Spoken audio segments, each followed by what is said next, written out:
relation? I said, oh, I don't think so. And then it turned out it was Deirdre, and she came up to see me, and she brought the boys out here to see us. And that was just after she and Greg broke up. And I hadn't seen her lately, but I had been quite friendly with her. It was just, you know... Have I shut the window? No, you can shut the window. You can shut that other door. Yeah, I might do that. Interview with Zena Sachs at Petersham, 14th of December, 1994. Just clip that. Zena, I believe you were born in 1913. Yes, that's right. And where were you born? I was born in Dartford, just near Taylor Square, and we lived in a shop and lived over the shop. And I was the youngest of the family that had been out from England, I think, a couple of years before that. And so then they had me. I was the last of 5. There were 5 children in the family. There was 7 years between my brother David and myself. Gosh, and how long did you live there above the shop? I beg pardon? How long did you live there at Darlinghurst? Oh, I was about 4 and a half, I think, and we moved to Newtown into another shop where we lived also over the shop, which had quite a big dwelling over it. And we lived there until from about 1917, I suppose that might have been, until 1930, till the Depression years. And that was where I sort of grew up and went to school in Newtown, North Newtown School I went to. You know the Darlinghurst, have you got any memories from your days at Darlinghurst? Oh, some of people, and I can remember the shop, and I can remember people, Salvation Army bands, which seemed to play a big part in what I recollect, both in Darlinghurst and in Newtown. And I think they must have played in the corners around in Taylor Square and around that area. And I just sort of remember that. And I remember going to a little Methodist kindergarten in Flinders Street, and I think the building was still there. I think many years later I noticed it was used by Lifeline, and it was run by Methodists. And some sort of deaconess was called Sister Mary used to run it, and I was very fond of her. And I suppose I was 3 or 4 then, because my mother was working in the shop, and she was glad to send me off to a safe kindergarten. And I don't know how often I went there. I don't think anyone would remember that, but I can remember going there, and I can remember Sister Mary for some reason. Was it religious education there? Or no, it was just a kindergarten where we played, as far as I can remember. I don't remember getting religious education of any kind, actually. Right, and what kind of a shop was that you had there? Oh, it was a draper. It was what was called a draper in those days. It was you sold women's clothing, both dresses and underwear and that sort of thing. That was mainly what it was. And that was what, in Newtown it was much more stylish, and we sold very nice women's dresses and that sort of thing. But it was a bigger shop in Newtown. And where was that shop? In King Street, Newtown, just in between, let me think, between Missenden Road and the post office in Newtown Post Office. It was about the middle block going down from Missenden Road, between there and the post office. And it was, there was the old Hub picture show was opposite there, and I think that's, I don't know if you remember Newtown at all, but it was on the, we were right opposite the picture show. It's now turned into some sort of community hall, I think, in Newtown. And I haven't been along there for a while, but I think that's what it is now. And did the shop have a name? Yes, it was called, it was on my father's cards. He used to go to the country to sell things. I think it was called the London Paris, I think we called it. London Paris. I don't know that any relation. In fact, I've got a card somewhere that has it, you know, the cards that are used in the country. And I'm not sure what came after London Paris. London hyphenated Paris, that was it. Right. And well, you said your parents were immigrants. Yeah. Where did they come from? Well, they came from Poland originally, and then they went to London, and I think my two, Elsie and Harry, were both born in Poland, and shouldn't fiddle with it. It's okay. I'll help. Just a minute. They were both born in Poland, and then my other sister and brother and another child who died were born in London. And then when I think she's the oldest, and she was about 15, and my father got ill, and he was told he shouldn't live in London. I think he had emphysema, although I didn't hear anyone put a name to it. And he came out. He was advised to leave London and go to a better climate, and he had to choose between, I think, California and South America and Australia. And I think he thought Australia was the furthest away from Europe. So they decided, he did know some people who'd come out here. And so he came out here first, left my mother in London to sort of pack up things. He'd also done that tour in Poland when she had two young children.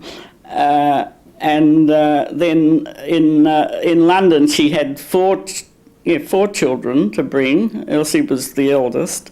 And anyway, she had to sort of pack up everything and finally come out here a year or so later, I suppose, when he sent her the fare.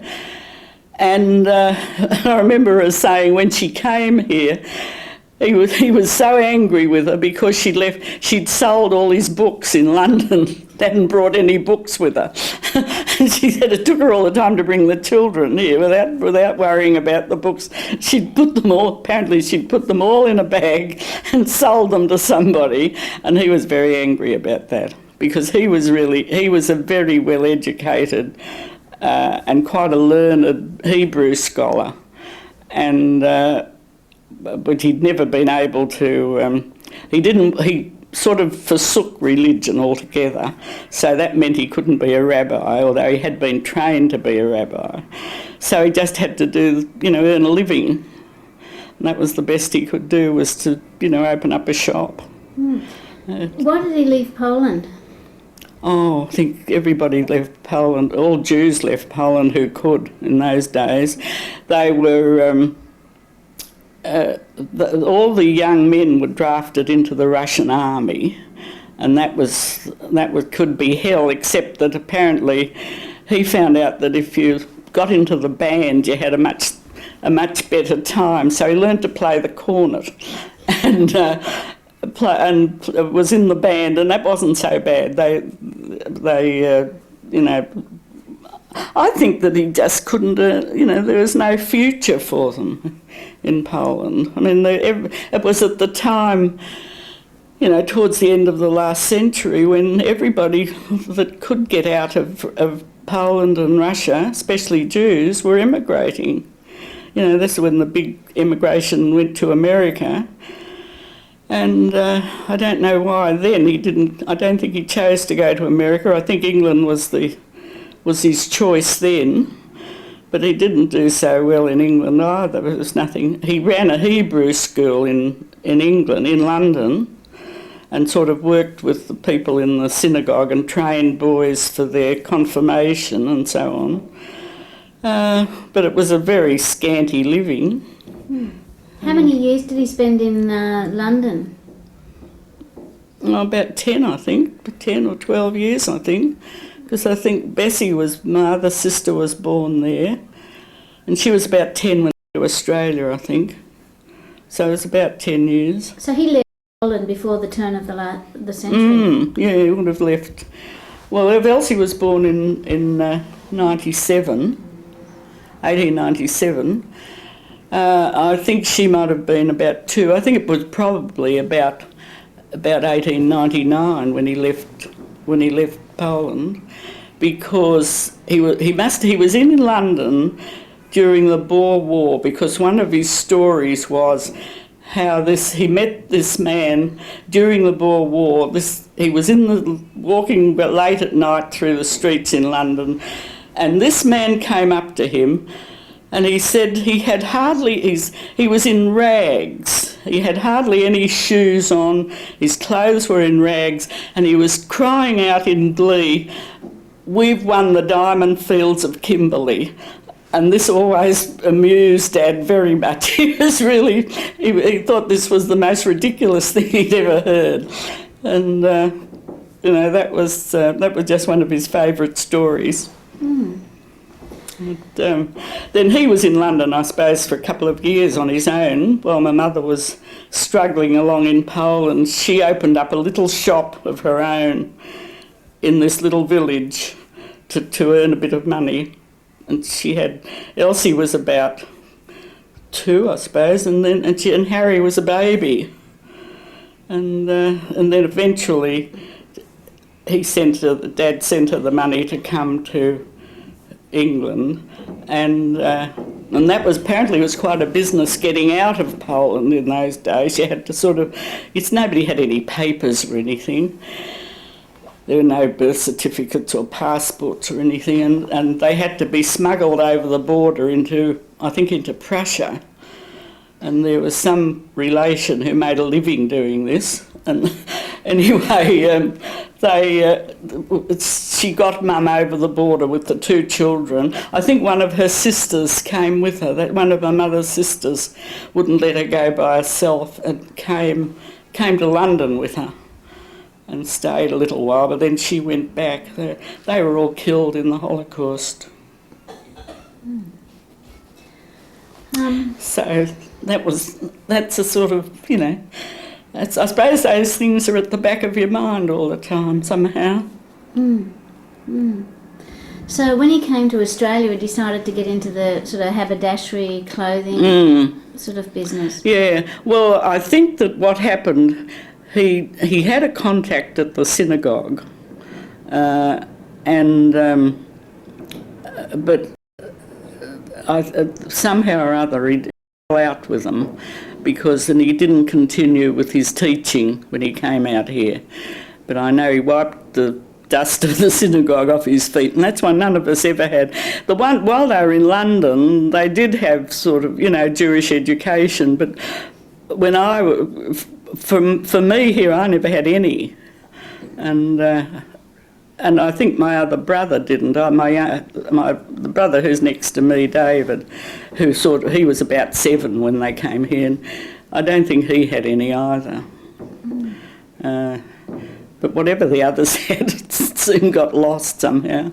When you were living in Newtown, and you lived above the shop in Newtown, what are your memories of that?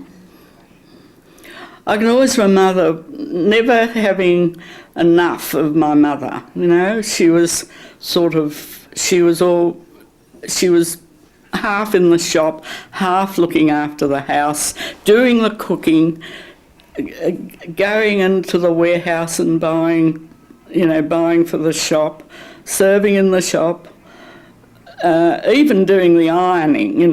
We used to get a woman in to do the washing. Women used to come in those days, because there's no such thing as a washing machine.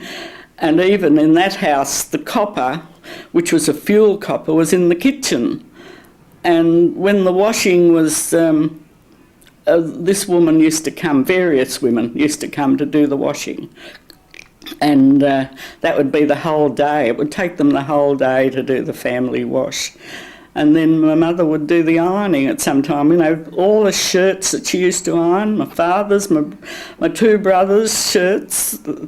I really don't know how my mother really lived through it. But as she said, and she lived to be 92. And Dad died when he was about 80. I think he was 80 when he died. And he always had trouble with his chest, even when he was out here. Every now and again he'd have to take to his bed, and when we lived here, Mum used to be running in and out, making fires in the bedroom and so on. But he wasn't an easy man to live with, believe me. I think he was a very disappointed, frustrated man, you know, and they really didn't have very much in common. Because Mum was very practical and very energetic and very hard-working, and he was just the opposite. He wasn't a businessman at all. I mean, he was no good in business at all. And no, there we were. Anyway, somehow or other they survived. When you were in Newtown, you would have been about 5 or 6 years old when the first World War ended. Yeah, I turned 5 when we were there, I remember. And that was the end. And I can remember the war ending. I can remember that myself. Other things are just sort of what other people, you know, I remember what other people have said. But I suppose I started school at Australia Street School. Somebody took me, some neighbour's little girl took me to school. My mother never had time to take me to school. She always used to say It's okay. She always used to say that she was quite proud of the fact she was never one of those mothers who went up to see the teachers. You know, some mothers used to nearly drive the teachers mad, and my mother was very scornful of them. She never went near the school, she said, and that was true. She didn't. Although she was always, she always wanted us to do well, but she never stood over us at all. But one thing she always was very firm about, she would never let us take jobs in the school holidays when we were at high school. Both my brother and me, she wouldn't let us go. She wouldn't let us go, and all the girls were getting jobs in David and so on during the holidays, and I wasn't allowed to. And it turned out why, because she said she felt that if we got the taste for money, we wouldn't want to go back to school. And so we sort of had to. I used to help in the shop in the holidays, but I never had any money. I, never had any money of my own until I went to work later. When I left high school. But well, when the war ended, what can you remember Can you remember the announcement? Or the coming of the end of the war? I remember the coming of the end of the war because all the kids were given peace medals. I must have been too little, not the kids in kindergarten, but my brother, he would have been in primary school then, and he gave me his peace medal. And I must have pinned it on, and I can remember standing in the front of the shop and some awful boy coming along and grabbing it and taking it off, and I never saw it again. I always remember so upset about that peace medal. It was very sad. And but I can remember also the street being decorated with welcome home signs, the sort of rather narrow streets there in Newtown, with flags right across them, and home when there was somebody coming home from the war. But I don't remember. I wouldn't have heard any announcement. There was no radio. You didn't have a radio? There was no radio then. There was no radio till about, because we were always the last ones to get anything, but I don't think people had radios. Let me think. One of the very early things, about 1925 or 6, I would think, because I can remember when the Parliament House in Canberra was opened, the first Parliament House, and the Duke and Duchess of York came out here. Wait a minute, when was that? Was it 1927 maybe? No, it was later than that. Wait a minute. No, I can't. I just got a bit mixed up about that, about exactly when that date was, because I remember the school being assembled and we listened to something or other on the radio. There was something to do with Canberra and the opening of the Parliament House. But I don't think we got a radio until about 1930. But we were always the last to get things. I only acquired a television a few years ago. But when the war ended, and what I was wondering is, did you say that the residential streets, when people had members of their family coming back? Yeah. Oh yes, right across the streets there were a lot of two-storey houses down there. Horden Street was the street closest to us. And I can remember the right down Horden Street, these from one balcony to the other, right across the street, were these banners and flags flying with welcome home on them. And can you remember the general feeling? What was the feeling in your family when it was announced? Oh, I don't remember, but we weren't really very much affected. You see, there'd nobody. Oh, my older brother, who was then how old would Harry have been? About 18, I suppose. He was. They had to do home protection or something, and they were kind of called up.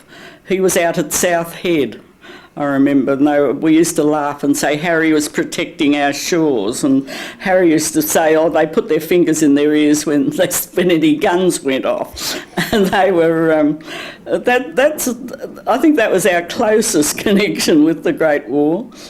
What were they doing? Wonder why they were out at South Head? Well, I think there was a camp there. They were watching. They were waiting for the Germans to come. Then nothing happened. I mean, there was nothing at all. But that's where they were. They were probably all along the coast. I don't know, but I know Harry was at South Head, and I remember they had to have putties. The uniforms were terrible, and I don't know whether you know what putties are.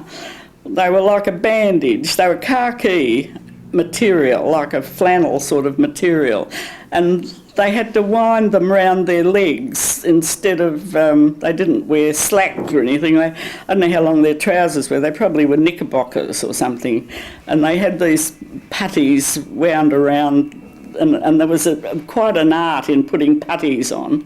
And people used to get into a terrible tangle with them. It was very easy to get into a tangle.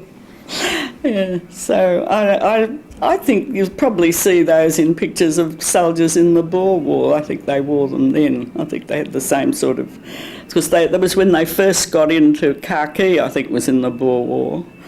Otherwise they used to wear red coats, and they were very easily marked, they were very easily spotted.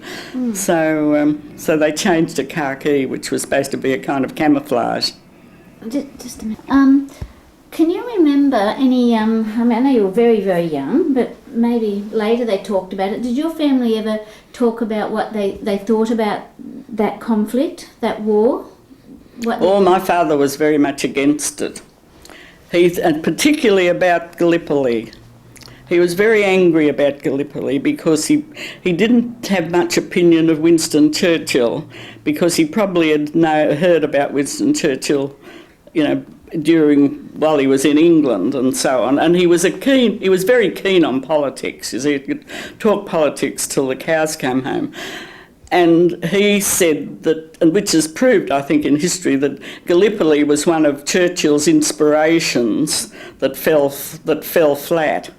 And Dad used to, he used to get so worked up and angry about Gallipoli, because everybody put such a gloss over it all, and it was this great show of heroism and so on, which it was, but it was also unnecessary and badly organised and badly thought out. This was always, I can remember this, but not just from those years, but it went on and on and on all forever after. That was his. That was his main thing about the war, I think. And apparently, when I was very little, when would it be was 15, was it? 1915, Gallipoli? Yeah, I think so. Well, I would have only been, what, 3. Apparently, I used to pick up a newspaper and say, oh, the poor Anzacs. I can remember being told this afterwards. I can't remember doing it, but I can remember being told this, that this is... So I must have heard this from somewhere else, and it really got to me. And I think Gallipoli must have had a tremendous effect on people generally, because there were so many Australians who were killed there. Did other people hold similar views to your father, or do you think he was an exception? Because they've built up that myth, you know, that... Oh, yes. Well, I don't know, but see, he was probably an original thinker. I don't really know. I think maybe some of his friends, you know, his cronies that he talked to probably did. I don't know whether there was any kind of outcry even in the newspapers about it. I think there might have been. I think there might have been some criticism, surely. I don't know, I've never looked into it, but I think there probably must have been, because it always seemed so futile and such a hopeless thing when there were the Turks up on top, and here they were storming the beaches with the Turks firing down on them. We even had it, I think my recollections of it go to the school magazines, and maybe with my father's influence and what was written in the magazines, I always, you know, felt the same, that it was all a pretty futile thing. But of course in the school, did they still have school magazines? You know, they used to come every month, I think, and you'd have most of your lessons during the month. A lot of the lessons would be from things in the magazines, and I can remember now that there was always something. Every April there was something in the magazines about Gallipoli, and and there were songs. That's right. I learnt this song about Anzacs. I'm not going to sing it. And I remember the words of it, and I must have been very little. What were the words? It says, "Far away in Gallipoli, where our heroes fell, there's a name born in history, ANZAC it spells. The king said they did not die in vain on a foreign strand. It was Britain's will," now I'll tell Mr Keating this, "it was Britain's will, and they're Britons still, and they fought for an empire grand." And then it used to go up, that was the verse, and it used to go off into the chorus of Anzac. I do know the tune, but I'm not going to sing it. Long live that glorious name. Anzac, that's where they played the game. And when the war is over and peace again there will be one name on the scroll of fame, and that is ANZAC. Aren't you remembering all that? Isn't that funny? So there's no element of criticism really in that, is it? It's still looking at England as home. Oh, absolutely. When I think about those words now, you know, every now and again they come into my mind, and it's incredible now, isn't it? I mean, over these last few years, ever since the sort of, you know, people started talking about the Republic and so on, you don't realise how deep-seated that relationship with England was.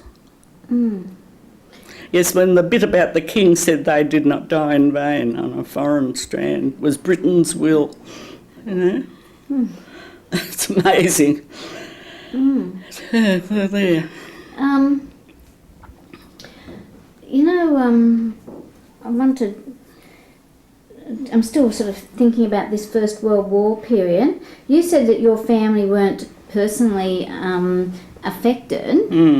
What about any of those families of your friends or neighbours in the area in Newtown? No, I can't just think of anyone who was. They were probably not that... There may be nobody of that generation, you know, who'd been called up. What about fathers or older brothers? See, there were probably girls at school that I wouldn't have known about. I was too little to even to notice. There must have been children I think there were children who'd lost their fathers, but then I may have been aware of it later, but not, nothing was ever said about it at the time. In the 20s, did you ever become aware of any men who were returned soldiers who were suffering any of the effects of having fought in France and Oh, I met some later on in the 30s when I was working. The first job I had, there was such a nice man there who was an engineer, and he used to talk about the war, and he'd been at Pozières in France, and used to, just talk about how awful it was. And one of the things that he used to mention was that how wonderful the Salvation Army were during the war, and how they used to come right into the trenches, with help and benefits and so on. But I can't remember much in the 20s. I suppose when you're a child like that, you're rather self-centred, I think. Things pass you by. I don't remember any children that I knew that were affected. Maybe their parents. No, they weren't. I had several, quite close friends, but none of them seemed to have anybody who was at the war. They must have got out of it in some way or other. As a kid, what sort of a kid were you? Oh, very obedient. Sorry. I was a very good child, I think. Very. Everyone said I was spoilt because I was the youngest in the family, and there was 7 years. But I don't know whether I was spoilt. But I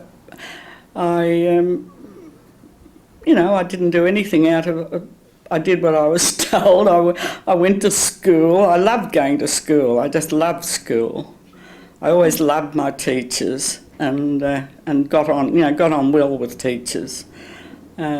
Kids were much more, kids were very obedient in those days. There were only a few kids I remember in the school that were real little outlaws. Who were they? Boys mostly, not girls, boys. And this is at Australia Street? No, more at North Newtown. Australia Street, no, they were rather good in Australia Street. They were only little. We were only up to about 7. Second class Australia Street went to, and then you went to, then we went on, then only went that far, and then we went on to primary school, either Newtown School proper, down near the bridge, near the station, and North Newtown, which is up in Carillon Avenue.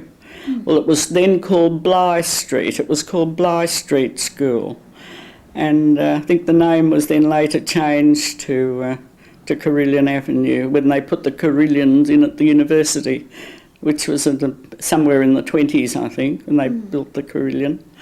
And so the boys there were some very, very nasty little boys there were, some mostly from pretty poor homes. I mean, people were pretty hard up in the 1920s, and there were some awful slums around Newtown in those days. I don't know what's happened to them now. Whereabouts? Oh, one street called Little Queen Street, which I think the main street, Queen Street, was on the other side of King Street, and this was it was no wider than a lane. I don't know whether it's still there or not.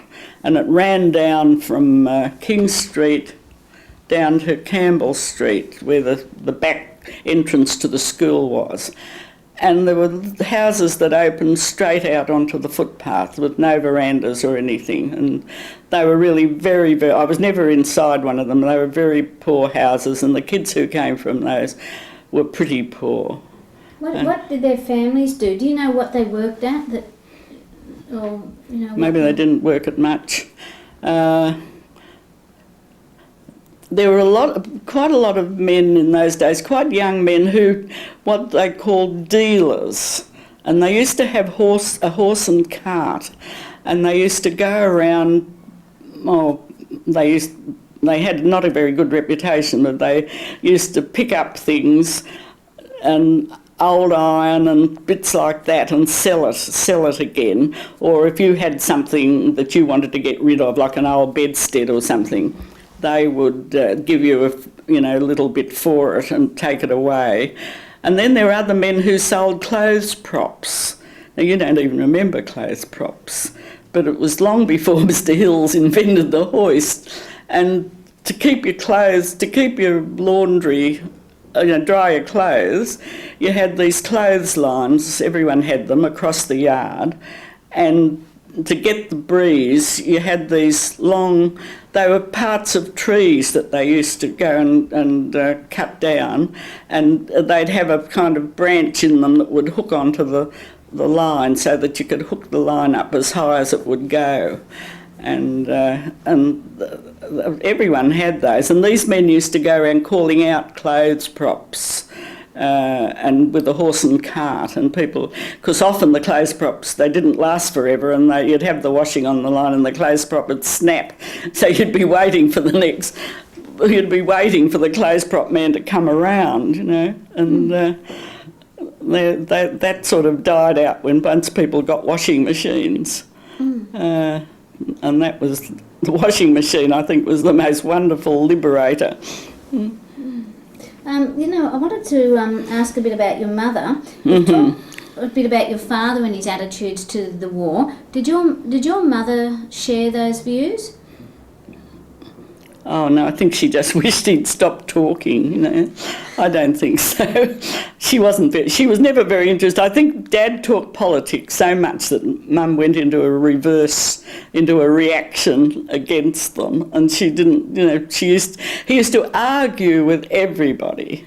He would love an argument, and so whenever we had visitors or anything, anyone came along, whoever who was sort of coherent enough to talk to him, he would start this argument. He would bring up something, particularly with people that he knew didn't agree with him, and he'd start. He'd get so worked up about it, and Mum used to get so angry and exasperated. Some of his friends that used to come, when she'd open the door to them, she'd say to them, "Don't talk about politics," before they got inside, So they'd try and keep the peace.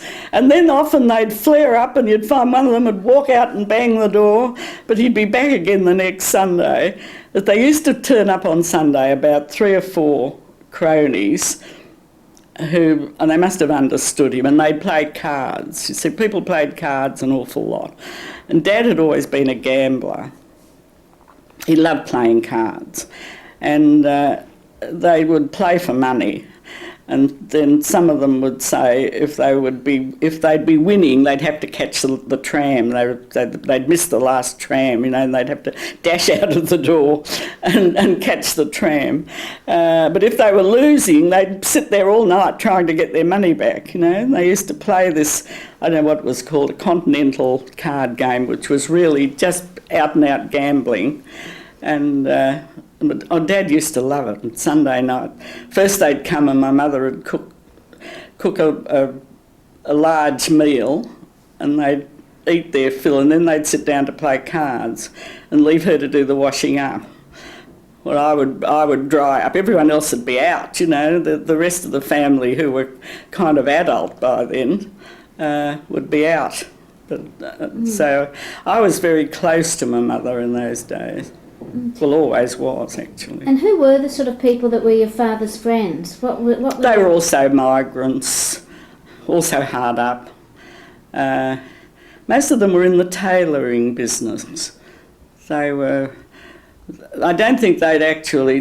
Dad used to be very scornful of them, so they weren't really tailors. That they said they were tailors when they came out here, but he reckoned they couldn't make a whole suit. They could do parts of a suit, but they couldn't do a whole suit. And they were always hard up. What was the ethnic mix in Newtown at that time? The what, dear? The ethnic mix, you know. Oh, there wasn't much. There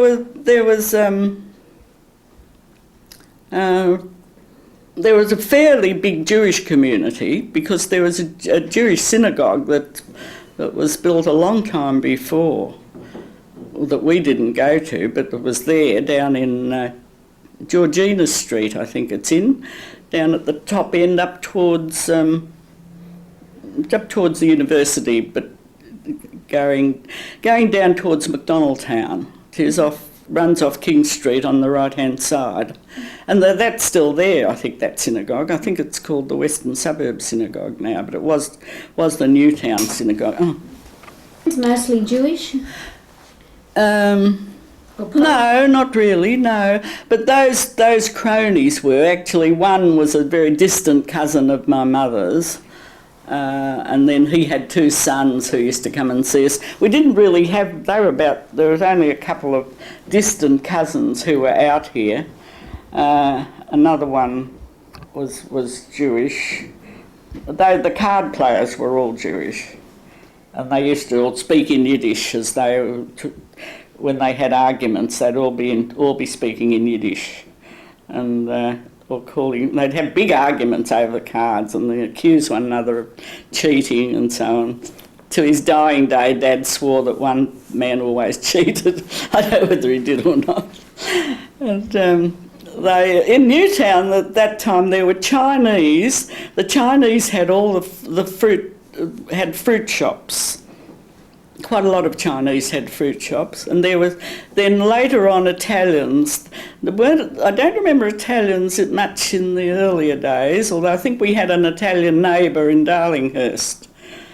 But in Newtown, quite a few Italians came. I think perhaps in the early 30s they might have started to come, and they mainly had fruit shops. Did they buy out the Chinese?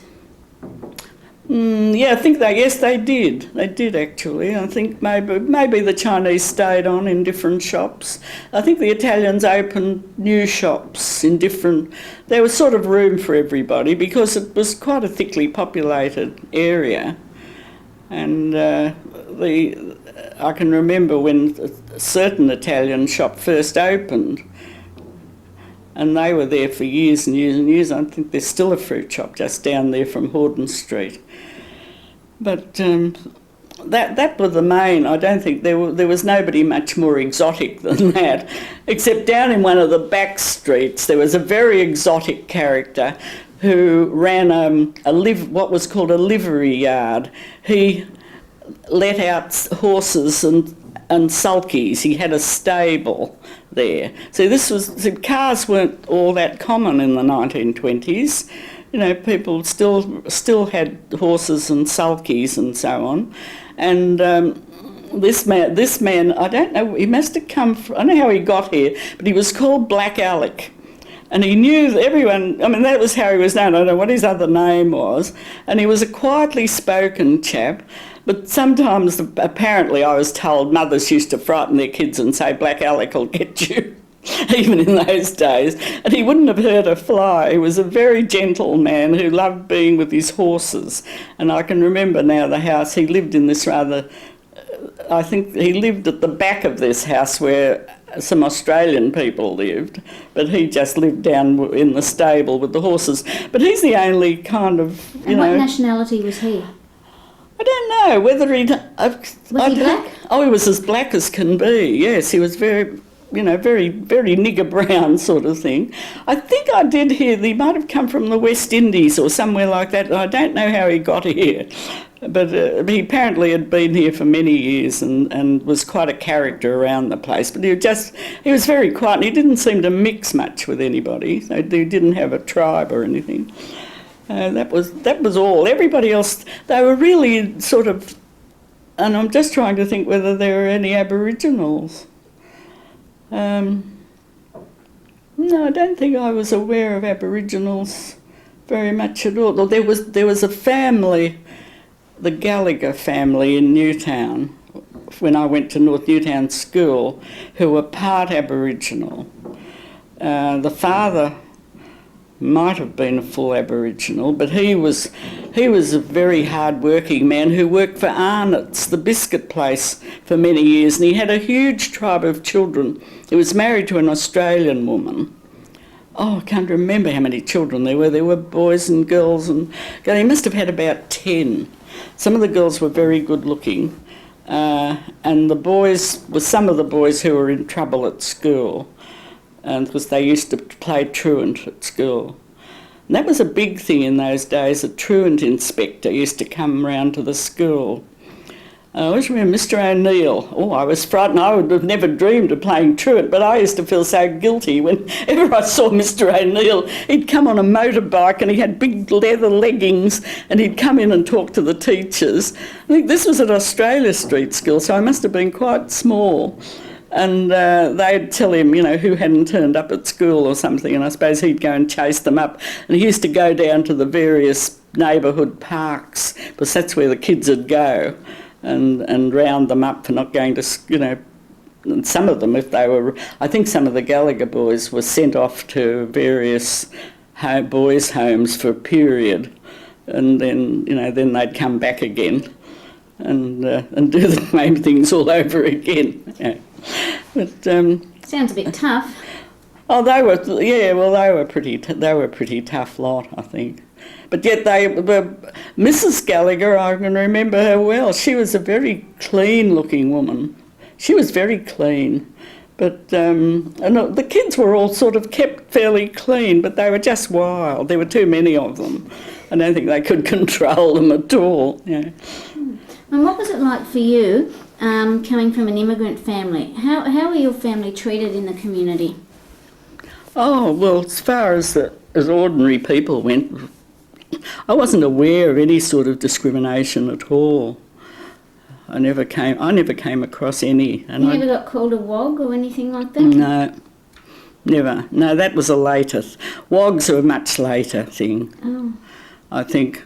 I never heard anyone called a wog. I think until after the Second World War here, with the migration that came then. I think we were never. I can't think. There were a couple of other Jewish kids in my class at school. Not very many, because we had. A teacher used to come from the Jewish Board of Education to teach us, supposedly to teach us Hebrew. But my father had known this man in London, Mr. Wolfe, and he was very scornful of Mr. Wolfe. He didn't know any Hebrew anyway, so how could he teach anybody any? But anyway, he gave up trying to teach us Hebrew, and he just used to read us things out of the Old Testament after a while.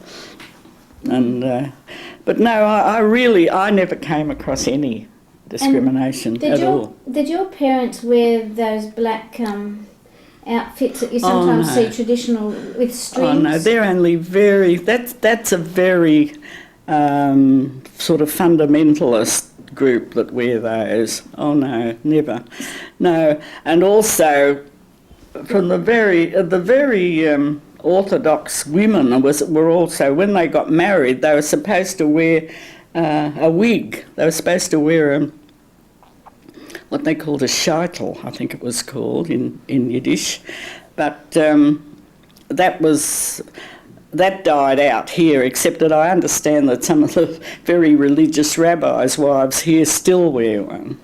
But one of them, I gather, wears a very glamorous one as well. I never saw anybody here wearing that until I went to Israel in the 1960s. Was the first time I'd seen them, but I believe in Melbourne. And now I think there is a group out in the eastern suburbs, I think, who dress, wear that on the Sabbath and so on. Wear the big fur hats and side whiskers and so on, side curls, and so on. But nobody in our family ever did. Well, my father wouldn't have had it at that stage. I mean, he'd wiped it all. He was absolutely rationalist or agnostic or anything else but religious at that stage. Right, so there was nothing in their dress that indicated they were European? No, not really, no, not really. But because they had heavy accents, they all had heavy... My mother never learnt to speak good English. Dad spoke very good English, and he could read and write in English. But Mum never learnt to read and write in English. And her accent was really funny. And when I grew up, I used to copy some of the ways that she said things. I remember I always used to say, instead of a darning needle, I always used to say a dining needle, until somebody laughed at me, for saying it. And I realised it was the way Mum had always said it. But, her accent was really strange. And you never heard your parents comment on how they were treated here by Anglo-Australians? No, not really, no. No, my mother got on very well with everybody. She was a very lovable person. And even, neighbours all around here, even just up till a few years ago, would still talk about her, and remember her. No, never. They really never did. No. Okay. At home, if you did something that you weren't supposed to do... very rarely, yes. Well, what sort of discipline was used? Nothing much, I don't think.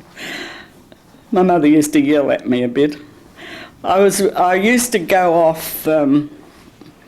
I'd go off with a girl somewhere with a friend and not tell her. That was about the worst thing I'd do. And, come home late and she'd be desperately worried about what had happened to me. And she'd be so angry at having got upset that she would yell like mad at me when I got back. But I don't ever remember being touched.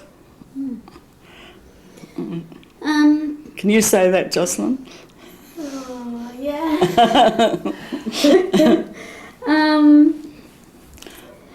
Were you expected to contribute toward the family as you were growing up? Did you have to help in the shop, or? I wasn't much good in the shop. They didn't ask me to do much. I did help in the shop. I was never much good at serving. I don't know. I never have been. But I used to love to tidy things up. I used to tidy up. The handkerchiefs were always, they weren't sold like they are now, done up in packets. They were sold in, we had a big box in which they were all folded, and you went through them, people went through them time after time to choose them, and they'd all get into a muddle, and I used to like to do that. And then there was another showcase that had, with a cotton, we used to sell cotton, silko of different colours, and I used to like to arrange all the colours together. They'd get into a mess and so on, and haberdashery things I was always tidying up. But they were my main contributions, and I'd mind the shop, and call my mother. My other sister she worked in the shop, and I'd call until she got married, and then she went off. But and then we had a girl came to work in the shop. But generally speaking, were children at that time, once they got to be about, say, 10 or 11 or 12, were they expected to make a contribution to their families if they could? No, most kids left school at 14. 14 was the age at which they left, and very few. I was the only girl in my year that went to high school, from 6th class at North Newtown, which meant I was very lonely at high school for quite a while until I, made other friends. But there was nobody in that year from Newtown at all. Well, why was that? Well, they all had to go to work. It was they weren't it wasn't expected that they would go on and even go to high school. Lots of them, the girls went to Newtown Domestic Science School, which went, I think, to 8th class in those days. And then otherwise they left and they went in. There were a lot of factories in Newtown at that time. There was a big Bonds hosiery and underwear factory down in Church Street. I know it was burnt down at one stage, and I don't know that it ever revived. It was an enormous fire, but for years and years, nearly most of the population around worked at Bonds, and then there were several big stores there in Newtown. There was a very big one down nearly opposite the post office, called Sweet Brothers, which is now all small shops, but it was a large sort of department store. And people got jobs in the shop. And then there was another one, Brennan's, on the other side, next to the post office, that went nearly down to the station. And that was there up until a few years ago. Sweet Brothers disappeared. I don't think Brennan's is there anymore. But it was they were both very good shops. And people, the girls used to get jobs there. When the girl that came to work in our shop, Nell, she was a very bright girl. She became one of my best friends. And I was still at high school, and she was a couple of years older than I was. But she'd left school at 14, and I don't know why, because, their family weren't really that hard up. Her father worked on the railway, and there were only two girls, but she left school, and she wasn't doing anything. I think she was for a couple of years, she just stayed at home with her mother. And then her older sister, who was a cashier at the picture show. And when my sister got married, Flora, this sister, said, we told her that apparently we wanted a girl for the shop. And she said, "Oh, my sister's at home doing nothing. I'll tell her to come and see you." So Nell came, and everyone liked her, and she was a lovely girl, and she was very good and very smart in the shop. In fact, she went into her own business later on. But she'd never, she would just be there. She probably, if she hadn't come to work in our shop, she'd have just stayed at home all the time. She didn't have very much sort of initiative, and her mother liked her to be at home with her. Well, how was it that you went on? Oh, well, because my mother insisted. She wanted us to. And my brother had gone on at that stage. David was 7 years older than I was, and he was very bright. And he just decided himself he was going on, whether anyone could afford it or not. This was the sort of thing he did. He just made up his mind, and that was it. And Mum went along. Well, both my parents went along with it. They were very proud of him, and and he did extremely well. He went to Sydney Boys High, and he won a scholarship at the Leaving Certificate, as it was then, in French and German, called the Lithgow Scholarship, which was worth a fair bit of money in those days. And then he went on to Sydney University, and he did well at university, and he concentrated on French and German. So it was sort of, I just accepted that I wanted to go on. Well, I didn't want to leave school. I loved school. And then when I was about 12, I suppose, when I got to Sydney High, and I just loved it there. It was beautiful. After 5 years, I never even wanted to leave it. It was just, those were really very happy times. And at North Newtown was a lovely school. It wasn't terribly big. It was a demonstration school, and the teachers they had very good teachers there, and it was just, and not enormous classes. And it was just so pleasant there. It was really, we had in fifth and sixth class especially, we had such wonderful teachers. There was a teacher I had in sixth class, Mr. Massey. They had men and women teachers there. And he was a wonderful man and a wonderful teacher. Well, what made him wonderful? What did he do? Well, he had a broad sort of outlook. He would,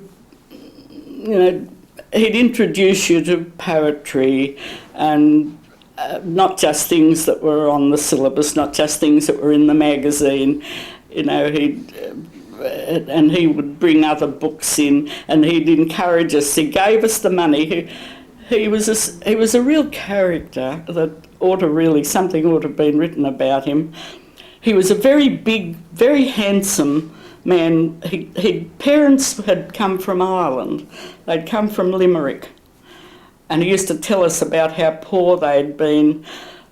when they lived in Newcastle, and they used to go out and pick up coal and to keep warm, and then he became what they had in those days, sometime in the 19th century, a student teacher, where you were they had these very young people who would be, sort of teaching. They'd be kind of apprentices, teacher apprentices, who would not get paid very little, and that's how he started to become a teacher. And then I gather that later on he'd got more qualifications, and but he was so, I don't know, I've even got pictures of him, now taken with the class, and he had this shock of white hair. His hair was as white as can be. He'd never married and looked after his mother and his invalid sister. And he was quite a saint-like man. Did you say he bought you books or something? He gave money for us to start a library. Gave his own money for us to start a library in our class. And I remember myself and another girl, Nancy Jamison, I remember, he entrusted us. He knew the man at Dimmock's, and we were given this money to go down to Dimmock's and choose the books that we wanted for the library. And I always remember choosing Anne of Green Gables for this, I forget, we got about 20 books, and kids were allowed to borrow them, and it was just his own initiative. And he just loved the children, and he just loved teaching. It was, and you felt it. You just felt that he was there because he loved it. Well, what would you do for fun when you were a child? Oh, we went to the beach. We used to go to the beach quite a bit. Everyone went to the beach. The whole family? Well, not Dad. He didn't go to the beach. And the Mum didn't like the beach much either, but I'd go with the older ones. Well, my other sister, that's where she met her husband at the beach. He was a great surfer in those days. I don't think she ever went in the water, but people used to go and sit on the beach fully clad, with hats and gloves and everything on. In fact, I've got a picture of Nell and me going to Manly one day, and we've got berets, we're fully dressed, we've got shoes and stockings on, and we're carrying little suitcases, and we were going. People laughed at that picture and said, "Where were you going?" I said, "Nell, so we're going for a swim," and we'd go to Manly, spend the day at Manly, but you wouldn't dream of going the way people go now, and you'd have to go. See, all the dressing sheds and so on that they used to have, they've all disappeared. But you used to go to the dressing shed, pay to go in, pay to get a locker. You could get a locker or a cabin, and you had a key, and that's where you'd get undressed and put your clothes, lock your clothes in there, and pin the key somewhere, hoping you didn't lose it, onto your swimsuit. And then go off and swim and sit on the beach. You'd take some money with you to buy some lunch, and you'd stay there all day and cook, You'd simply bake. And you'd think this was a wonderful way of spending Sunday. We used to love to go to Manly, but in the earlier days I think I was taken to Bond. We're talking about what the family did for fun. Just a minute, stop. Still are getting them badly, I believe. Well, we're talking about what the family did. Yeah, what they did. Well, did you do anything as a family? No. What about in the evenings? How would you spend your time? Oh, in the evening, yes, we did. We played cards quite a bit. See, that was Dad. He liked to play cards even when he wasn't gambling. But we liked to play we played rummy. And we used to have sometimes quite a big group around we had a big dining room table. We'd have quite a lot of people, even the boys from next door used to come in and play rummy. And we played for a bit of money, but not a lot of money. Dad wouldn't play cards without playing for something. That wasn't very excessive. But that would have been when would that have been? In the late 20s and early 30s. Because when did we come? See, we came out here in 1930. We went broke. Was that with the Depression? That was in the Depression, yes. But this, what I'm talking about now, is in the 1920s, you know, when I was about 13, 14 and so on, and we played in the late 20s, and that was when we used to play cards and go to the beach and so on. And my brother was at the university, and, you know, there didn't seem to be an enormous shortage of money, but as Mum said, we were using the money from the shop, you know. We were in debt. And why wasn't the business successful? Well, mainly the shop would have been quite successful, but Dad used to go to the country, and as I've said, he was not a businessman, and he liked to be comfortable.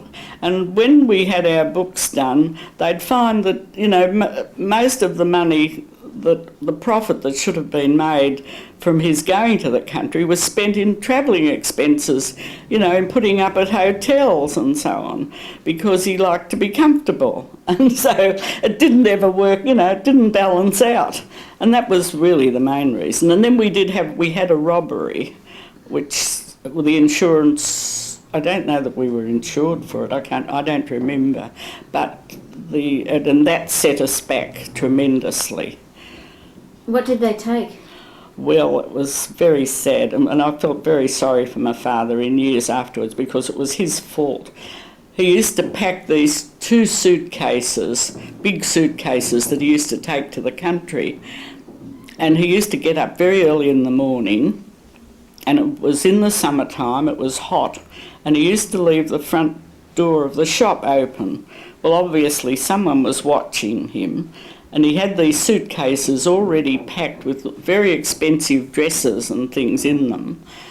And he went outside, I don't know, to get a drink or something, to go to the toilet and something. He was on his own, it was very early, and someone just came and took them. Oh. They'd obviously been watching. Oh, and this was awful, so we never got any of it back, and I remember going over my mother, because she was terribly upset. And, we were rung up from the police station at Manly to go over to see if we could identify something, and I remember going over to Manly with her, but there wasn't anything there that she could identify. And that was really a big setback, and that would have been a sort of about the beginning of the Depression years, I think. Mm. And how did your father travel to the country? In the train. Didn't have a car. When he was in the country, then he used to either hire someone to drive him to different places, or go in or hire. He was very good with horses, apparently, because he'd been used to horses in Poland, and he used to hire a horse and sulky, apparently, quite often. And but he'd go door to door to country shops. No, he went door to door, I think. Well, he used to go where there were.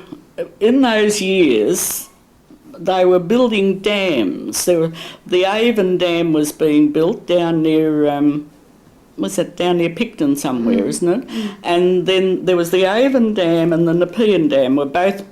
The Avon was built first, and people lived there, and they were living in rather very, almost, I think, in tents, but they had quite a community life there, and they used to have dances and so on, and the women used to dress up, and they all used to wait for him to come and order dresses. And I remember I was always taking parcels down to Newtown station to be sent down to people, you know, down there, and when they'd be having a dance or something, and they'd want new dresses for them. And that was a big part. When Avon Dam was finished, a lot of them moved to where they were building the Nepean Dam, but I remember Dad saying they didn't have so much money then because they built cottages and they had to pay rent, and so they didn't have as much money to spend as they had at Avon Dam, where they really preferred to be living in tents and had more money. But that was a big part of his business for years, because it took years to build those dams, and so that was where a lot of the things were sold, and and they were very good. They hardly ever had any bad debts. He used to let people pay things off, and so on. And they were all very fond of him, because some of them used to come up to Sydney and come to the shop and talk about him and so on. He got on very well with them. So when did you decide to shut down the shop? What happened? Well, it was decided, I think, when people that we owed money to wanted, put him into liquidation. And that was in 1930, when it was really right in the depths of the Depression. And I was at school. I think I was in 4th year at school. But there was no question of my leaving school. My mother wouldn't hear of it. And my brother, he'd already gone away. Where was he then? He graduated about 1928, I think, and he got a job, that's right, he got a job as an interpreter in the court in the New Hebrides, which was a very nice job for him to get. And he was only young, he was only about 21 or so, and he had a wonderful time over there. But he stayed there for 2 years, and then he got malaria, and he didn't want to stay any longer, because once you got malaria you didn't get it out of your system, so he got worried. So he came back to Sydney in about, that would have been about, we were still in the shop then, but things were pretty shaky. And then he went off to England. He wouldn't stay in Sydney. He was very restless, and he went off to England. And so nothing much, no much help was had from that direction. Elsie tried to help. She was working at the Children's Hospital then, and she was married already. And Harry, I think, was about to get married. I think they were engaged, he and Emily, and I don't think he could be much.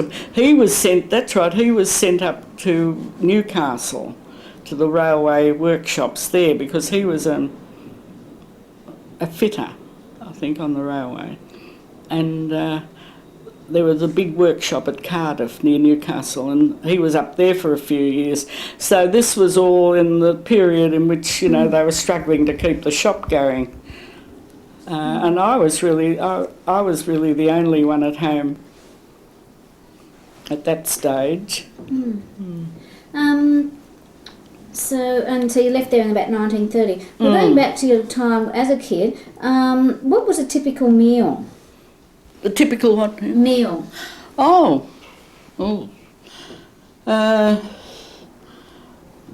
my mother always said she hated cooking, but she was really quite a good cook. She was a very tasty sort of cook. And my father always had to have soup.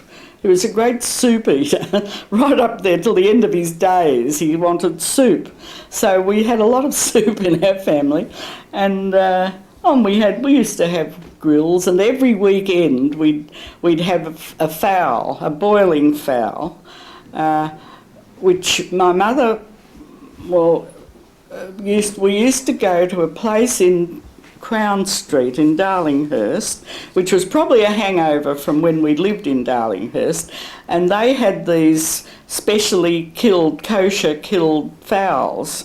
And at that stage, it's funny, my mother had various hangovers from her religion that she still maintained, and one of them was kosher fowls, and another one was, which I still do, keep your milk cutlery and your meat cutlery in separate drawers.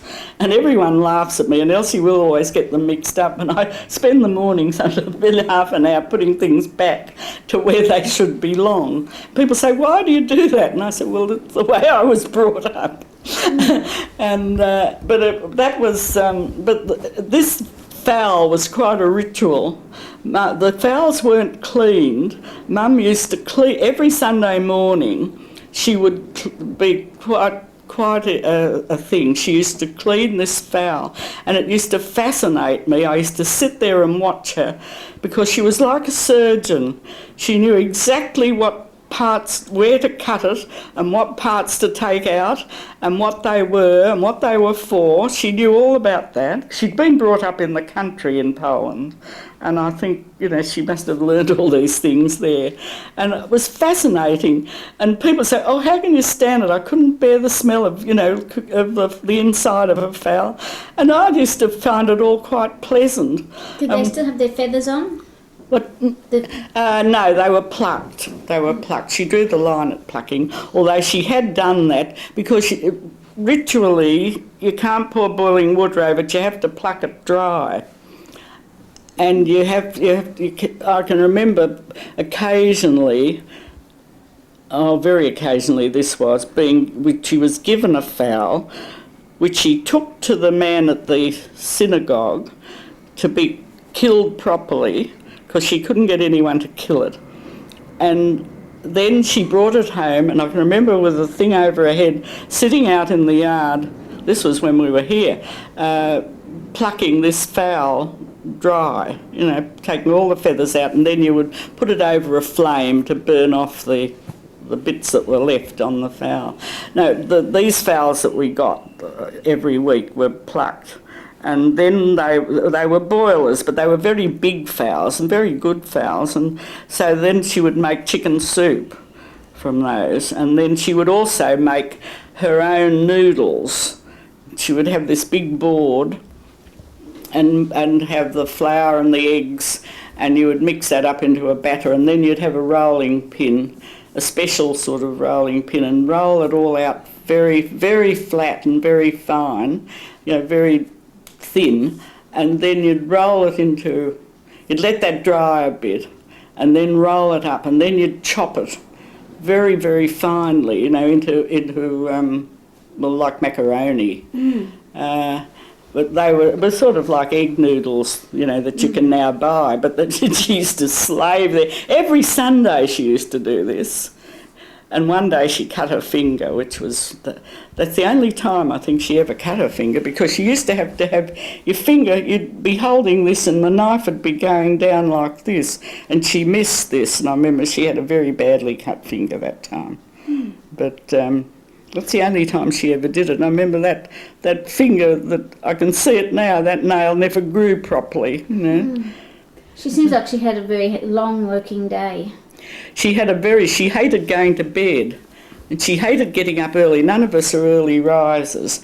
I get up early nowadays, mainly because of my two cats, because I start feeling guilty and feel that they want to be fed. But normally we never got up early, and I was always late for school. And Mum never made breakfast for anybody. You used to have to get it yourself. Dad used to, when I was quite small, Dad was very good with all of us while we were little. He was very fond of children, and when we were small he was very good, and he used to, dress us and give us our breakfast and all sorts of things like that. But once we got older and contradicted him, or argued the point with him, and he used to get very annoyed, very angry. Elsie used to fight with him, and so I never fought with him, but it was just that. Well, I can remember him getting my breakfast for me quite often. Yeah. What do you remember of? What was the social focus of Newtown at that time? Did your parents mix much in the community, or was it mostly just at home, the cards with the friends at home? That's all, really. No, they didn't. I don't think there was much real community spirit there in Newtown. I'm just wondering what other people did. No, there was that hotel on the corner. There was quite a lot of heavy drinking went on. And see, Dad was never a drinker. So he never went to hotels, he never drank in hotels. The only thing he ever drank was every night before his dinner he'd have a brandy. And he did that all his life. He just used to have that one small brandy, neat. And that was all he ever had. So we didn't nobody in our family ever went much to hotels, but we weren't drinkers. Nobody was a drinker. Can you remember any local characters? Any local sort of identities aside from Black Alley? Oh, no, there weren't very many. There weren't very many oddities around. I'm just trying to think. No. Were there people you had to avoid? No, not really. I mean, you avoid anyone who was really drunk, and there were quite a lot of those, quite a lot of drunks.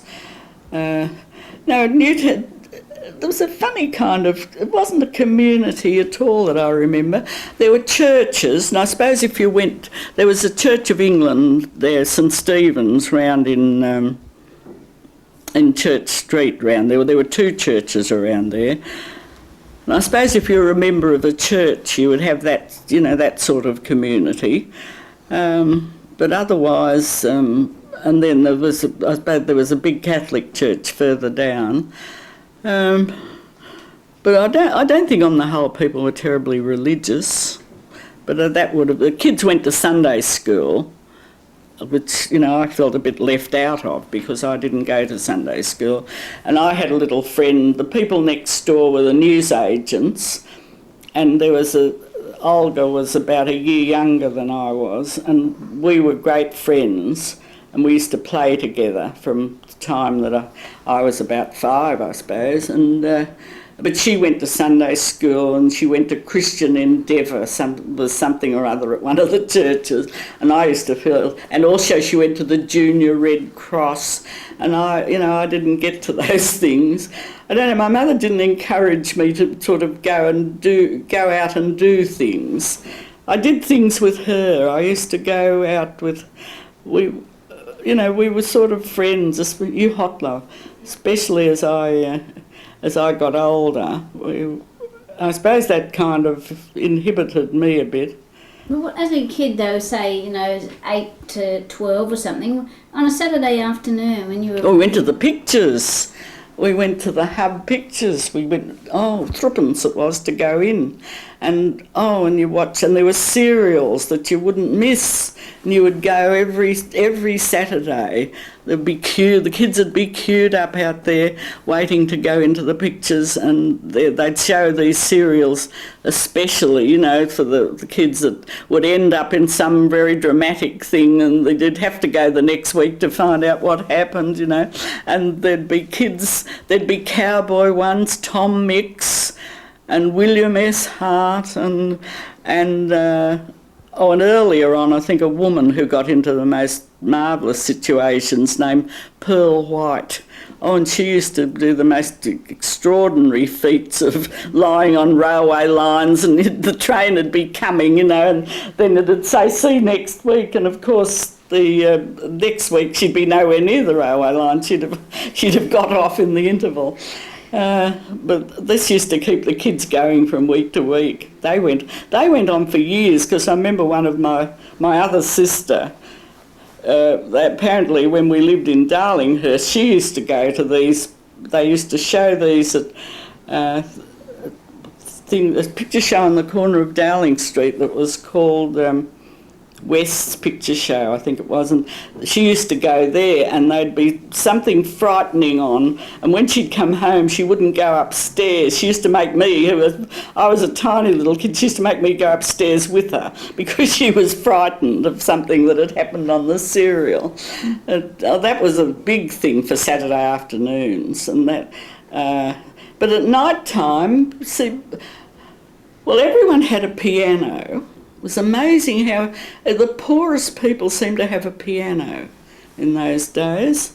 Did you mix mostly with other shopkeepers' kids, and did most of them live above their shops? Is that how it was? No, they didn't all live above their shop, but the newsagents did. They lived above the shop, but I don't remember anybody else much who lived. There were a couple.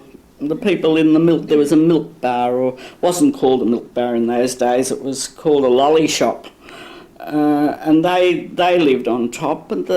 So where would you go to play with people? In the back. Either we had a very big balcony over the shop in that house in Newtown, and that was and that's where Olga and I used to play. Or in our back, we had a back bedroom that we used to play in, and that was, and then we used to go into her place and play. But their place was, it was all very uncomfortable. Our place, I remember, was quite.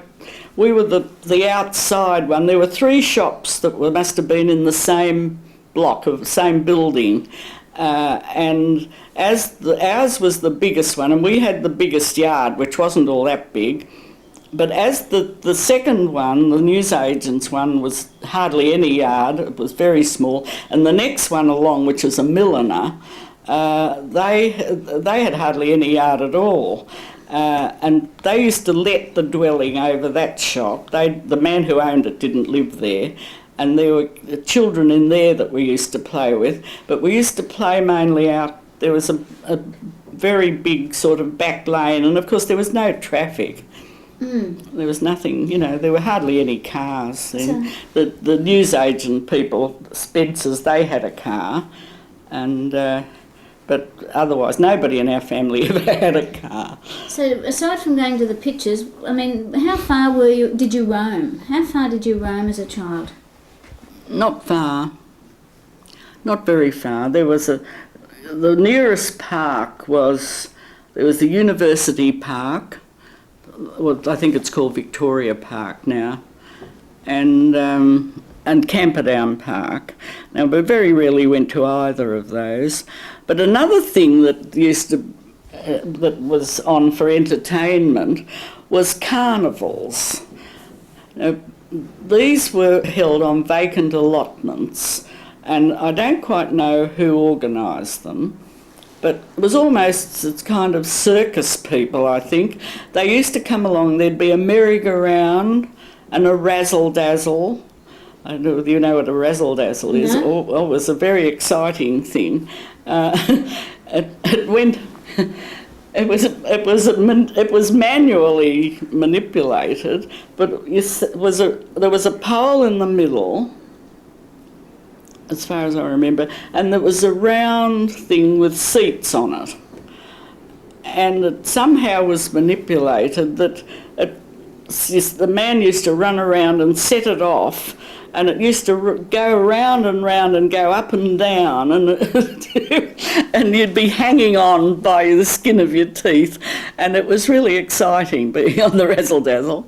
And then the merry-go-round was that was very popular, but my mother would never let me sit on a horse. She thought I'd fall off. She was terribly careful of me. And so I used to always have to sit in a carriage and laugh. People used to laugh at me later on. I used to say I was never allowed to sit on a horse.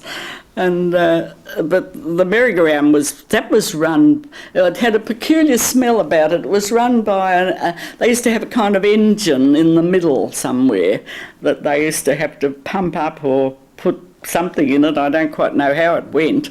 It was all very hot in the middle, and then they'd have the organ going, and it would play. I suppose merry-go-round. Do they still have music as the merry-go-round goes round? But that's all one of those things that's always been popular. And would they be in the park, like Victoria Park? No, they'd only be on these big vacant allotments that were around. People hadn't built on. There was one up on the corner of Georgina Street that was very often, there was often a carnival up there, and I think they even used to have a tightrope walker. That must have been something that I vaguely remember, that this man walking on the tightrope, and I looking at him, being terrified. And then also what they had there was housey, like, what do you call it now, bingo.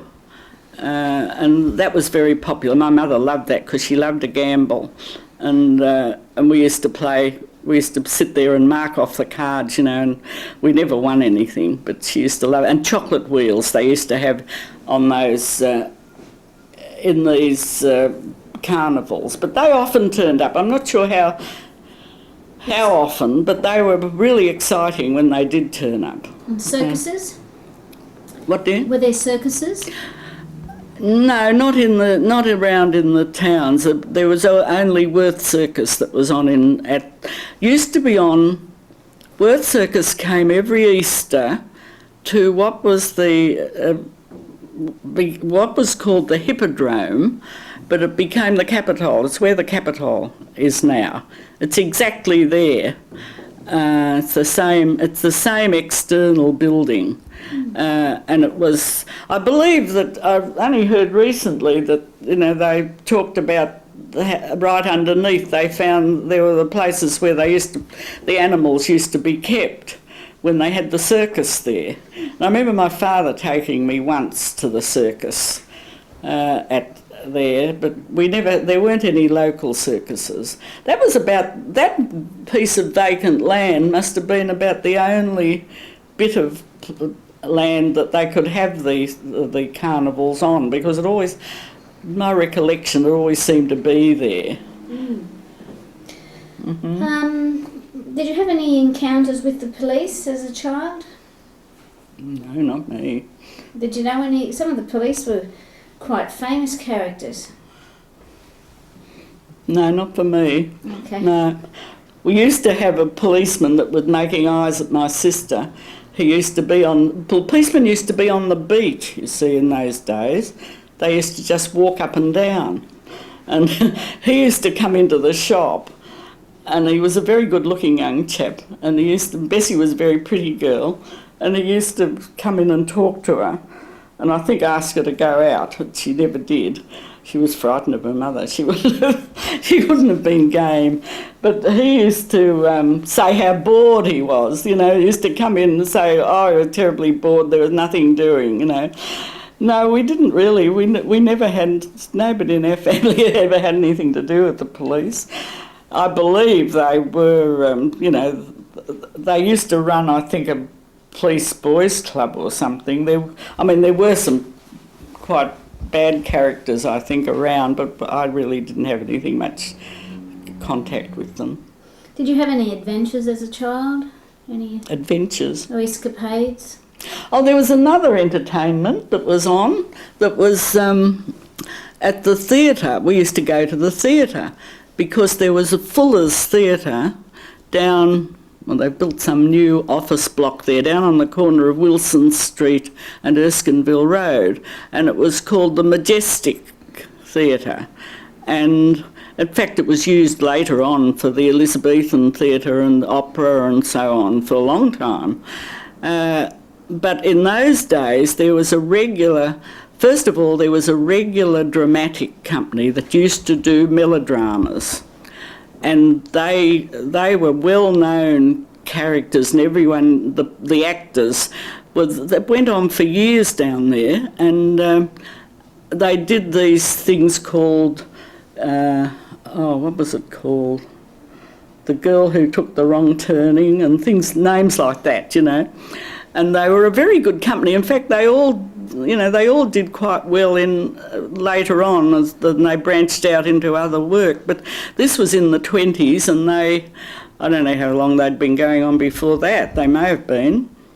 But it was a nice theatre. It was a very big theatre. And did you go to these plays as a kid? Yes. And Elsie's husband was a violinist, and he used to play in the orchestra at the theatre. And because they all had their own orchestras, about 4 or 6 people, which died away when talkies came. But this was, they were, they were really part of our entertainment. I think they used to do a different play every week. And did a lot of kids go to these? Oh yes, everyone went. They weren't expensive? No, they were very cheap. I don't know how much. Probably about 1 shilling or 2 shillings or something. But see, they used to fill the whole place. And then after that, later on, when that company, that was Frank Neal, was the man who was the head, the man, I think it was called Frank Neal's Company. And there was a comedian and there was a villain, and lots of those people later went into radio and did things. And there was the man who was always the hero. Oh, he was so handsome, named Morris Toohey. and apparently, I believe, women used to call their babies after him. You know, he was so much a figure, you know, that a real matinee idol he was. And and then there was also the vaudeville at Clay's, which is still a picture show down there near opposite Newtown station. I think they show blue movies there now. But it was they showed only vaudeville, which was, you know, chorus girls and dancing, like a bit like music, like London Music Hall things. And that went on for many years. And I think one of the worst things I ever did was I had a... Wait just a minute. I think... What was one of the worst things you've done? I had this friend, very silly girl, named Edna Hannon. Her mother used to do the washing for us, and she was an awful girl, but I apparently used to be quite fascinated and used to follow her around. And she decided this evening, we disappeared, and she decided we would go into Clay's vaudeville. Well, we didn't have any money to pay, but we sneaked in. And we got in upstairs, and there were two grown-up girls, who rather took a fancy to us, and they were sitting in a box. They had boxes then in the theatre, and they let us sit with them in the box, and we stayed there, and my mother was frantic. And then apparently I turned up. I don't know whether she'd been to the police station or not, but anyway, I turned up. I must have been about 8, I suppose, then.